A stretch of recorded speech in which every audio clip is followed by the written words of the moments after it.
A paz, irmãos. Hoje eu quero falar sobre a nossa busca por Deus. E para começar o assunto, eu quero falar a respeito de Atos, capítulo 17, versículo 26 ao 27, que diz assim: E de um só fez toda a geração dos homens para habitar sobre toda a face da terra, determinando os tempos já dantes ordenados e os limites da sua habitação, para que buscassem ao Senhor, se porventura tateando o pudesse achar, ainda que não está longe de cada um de nós. Então aqui diz para nós o porquê que nós fomos criados. Nós fomos criados para buscar Deus. Então, se a gente for analisar, nós temos necessidade, nós temos um vazio, nós temos um lugar dentro de nós que necessita ser preenchido. E esse local dentro de nós tem que ser preenchido com a presença de Deus. Então todos nós sentimos aquela necessidade da busca por Deus. Só que infelizmente muitas pessoas não compreendem essa necessidade e vão buscar em locais errados, vão buscar em outras religiões que a Bíblia condena. Mas nós que somos, assim, filhos de Deus, que seguimos a Jesus Cristo, aceitamos Jesus Cristo como nosso Salvador, nós temos que buscar Deus para preencher o nosso vazio. Nós temos que nos encher do Teu Espírito Santo diariamente, para nunca cair em tentação. Aí, o que acontece? A gente sempre vai sentir um buraco dentro de nós se não formos atrás de Deus. Sempre vai sentir algo faltando. Por isso que não podemos perder tempo. E aí, se a gente for ler mais ainda, mais profundo, isso aqui é muito, muito importante, a gente lê em Mateus capítulo 22, do versículo 37 ao 40, o que Jesus Cristo falou. Ó. Chegou, uma pessoa para Jesus Cristo e perguntou para Jesus: Mestre, qual é o grande mandamento da lei? E o que Jesus falou? E Jesus disse-lhe: amarás o Senhor, teu Deus, de todo o teu coração, e de toda a tua alma, e de todo o teu pensamento. Olha a importância disso. Aqui nosso Senhor Jesus Cristo está nos dando um mandamento. Jesus Cristo está dando uma lei, que é a primeira lei de todas, porque os 10 mandamentos depois se transformou em 2. Amar a teu Deus acima de todas as coisas, de todo o seu coração, é o primeiro mandamento, é o primordial. Então, a partir do momento que nós não estamos amando a Deus de todo o coração, nós estamos em desobediência. E se nós estamos em desobediência, nós estamos em pecado. Infelizmente, se a gente não ama a Deus de todo o nosso coração, nós estamos em pecado. E muitas pessoas se perguntam: como amar a Deus? Se muitas vezes eu não amo nem sequer o meu próximo que me ofendeu. Quantas pessoas, que não gostam dos seus próximos porque às vezes essas pessoas são grosseiras, falam que não deve, incomoda, quem está ouvindo, aí não ama essa pessoa, apesar de Deus dizer que deve-se amá-los. Como vai amar a Deus que não se vê, quando não se ama a quem você vê? É difícil. Realmente é difícil. A gente é muito falho, a gente é muito pequeno, nós somos muito limitados. Então, é difícil por nossa própria conta a gente amar a Deus. Então, não é uma coisa que a gente vai fazer sozinhos. Nós precisamos do Espírito Santo de Deus para amar a Deus. Então, aí Jeremias 29, versículo 13, nos dá uma frase, assim, um aconselhamento interessantíssimo, importante. Então, se você ler Jeremias 29, versículo 13, vai dizer: E buscar-me-eis e me achareis, quando me buscardes de todo o vosso coração. Então, antes de amar a Deus, eu preciso dar um passo. Eu preciso buscar a Deus de todo o meu coração. Lá em Atos não estava dizendo que até se tatear acharemos a Deus? O que isso significa? Deus quer ser achado por nós. Deus não quer dificultar a nossa vida para buscá-lo. Deus, ele procura se fazer presente em todos os momentos, em todas as situações, mas nós precisamos desejar, nós precisamos querer buscá-lo. Então, a partir do momento que a gente tomar uma decisão, eu vou buscar a Deus de todo o coração e der esse passo em busca de Deus, o Espírito Santo vai começar a fazer a obra dele em nós. Aí nós vamos começar a amar a Deus. O amor por Deus vai começar a crescer em nós. O que muitas vezes acontece, as pessoas se preocupam com performance. Eu leio quantos capítulos da Bíblia por dia? Ao ano passado eu lia 2 capítulos por dia, esse ano eu vou ler 3 capítulos por dia. Eu fazia 1 jejum por semana, agora eu vou fazer 2 jejum por semanas. Ou nunca fazia jejum, mas agora eu vou ter a meta de fazer jejum. Deus não está preocupado com metas. Deus não está preocupado com performance. Deus está preocupado com o teu desejo. O que você deseja? Buscar a Deus? Ou cumprir metas para dizer que está fazendo algo na caminhada com Deus por obrigação? Deus não quer obrigação. Ele não quer que a gente faça tudo por obrigação.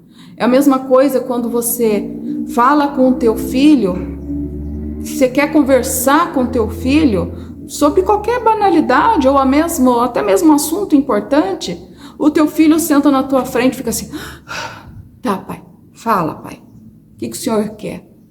Você vê que ele não quer ficar ali próximo de você, ele está ali obrigado, ele não quer estar na tua presença, ele quer estar longe, fazendo qualquer coisa, jogar videogame, estar com a namorada, quer ver um filme, qualquer coisa, mas não quer conversar com você. Como você se sentiria se o teu filho fizesse isso com você?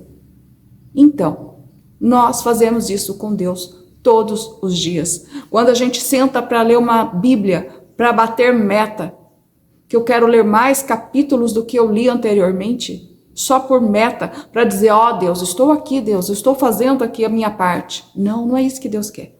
Deus quer que você sente para ler a palavra dele e sinta prazer em ler a palavra dele.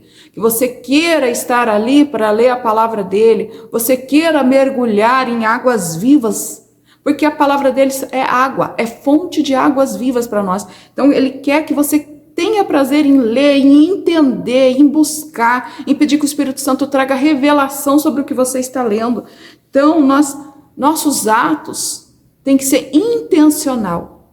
A nossa intencionalidade tem que ser realmente em agradar a Deus, em buscar a Deus e não bater meta.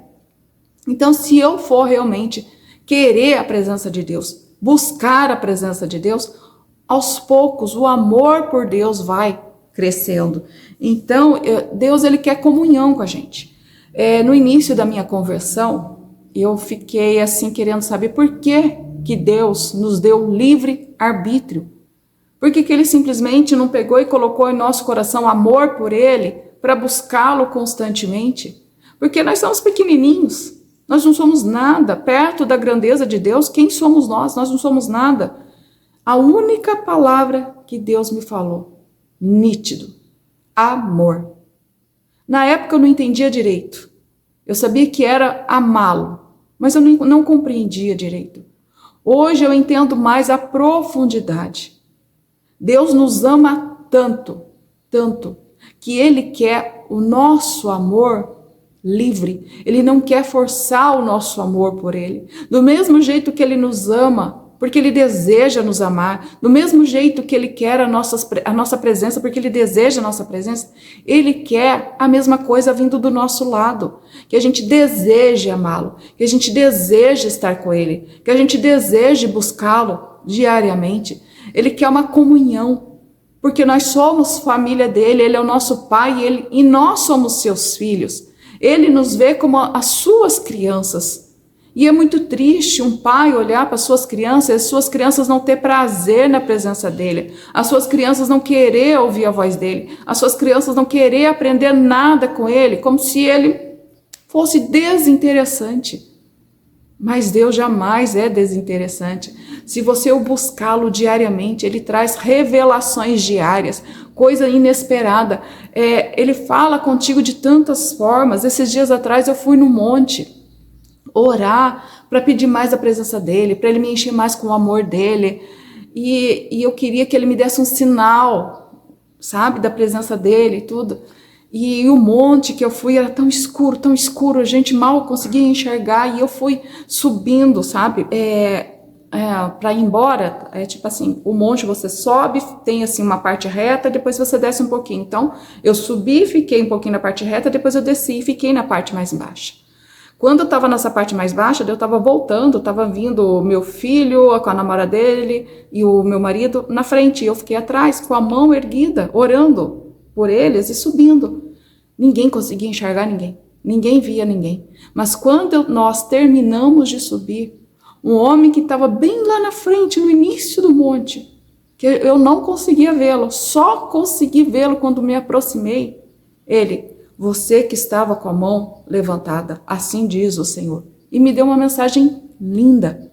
Ou seja, Deus nos enxerga no escuro, Deus nos enxerga em qualquer lugar, Deus está ouvindo o que a gente fala, Deus sabe do que a gente precisa. É muito mais bonito, é claro, eu ter uma fé que eu não precise dos seus sinais. É lindo, mas naquele momento eu estava precisando de um sinal, de algo, ele viu a necessidade em mim. E ele, como um pai carinhoso que quer mimar os teus filhos, ele me deu esse sinal. Então Deus só quer, venha, busque-me, venha saciar tua sede em mim, venha tampar esse vazio que está em você, em mim. É isso que ele está pedindo. Deus quer ter comunhão com a gente. Então, nós temos que ter o amor. Só que o problema, o que acontece nas nossas vidas? Deus, ele quer nos agradar. Ele quer nos abençoar. Nós somos filhos abençoados dele.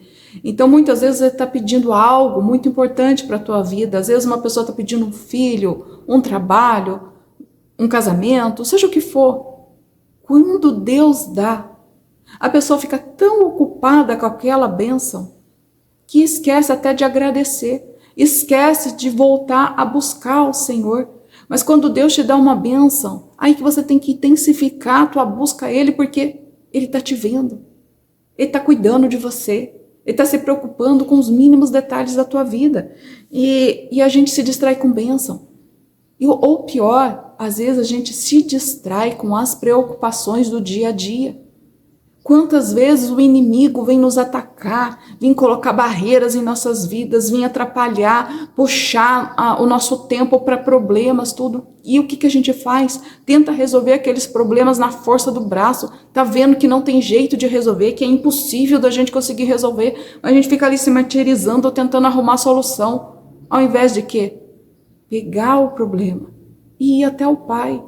Ele tem prazer em ouvir você falar dos seus problemas para Ele. Por quê? Porque quem você pensou primeiro em auxílio, no auxílio? Deus, no Pai. É isso que Ele quer. Ele quer que você o busque quando você está feliz. Vá, conte para Ele a tua alegria. Ele quer que você o busque quando você está triste por algo. Vá lá, conte para Ele a tua tristeza. Ou o teu problema, não importa. Pense nele primeiro. É isso que Ele quer. Ele quer ser um Pai presente.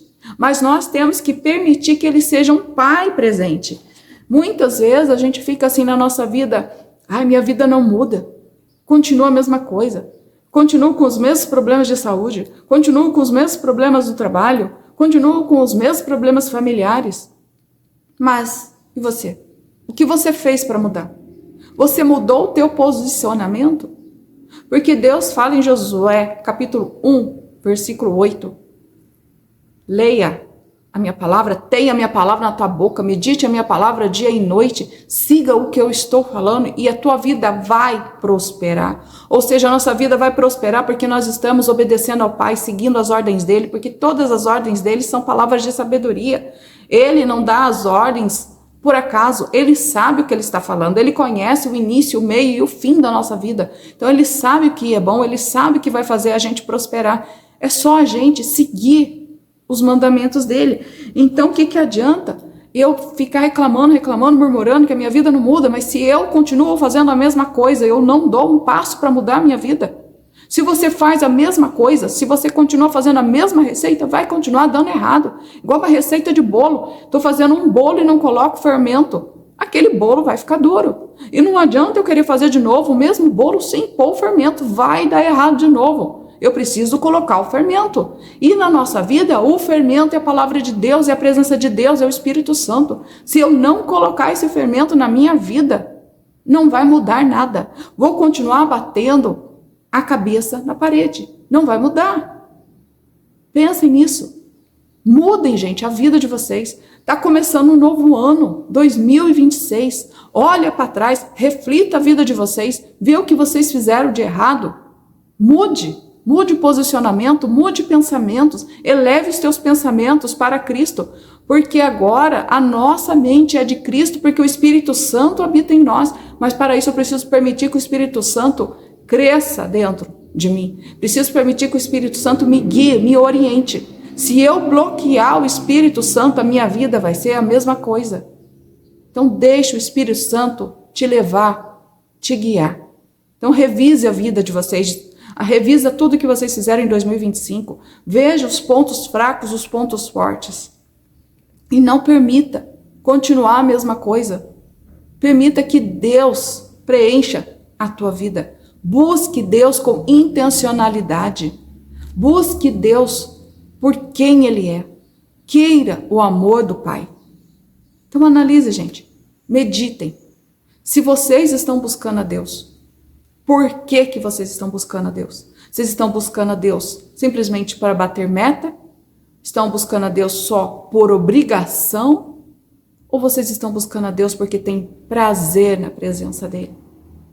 Deus abençoe vocês e tenham um 2026 abençoado, cheio de paz, cheio de alegria do Espírito Santo. Em nome de Jesus.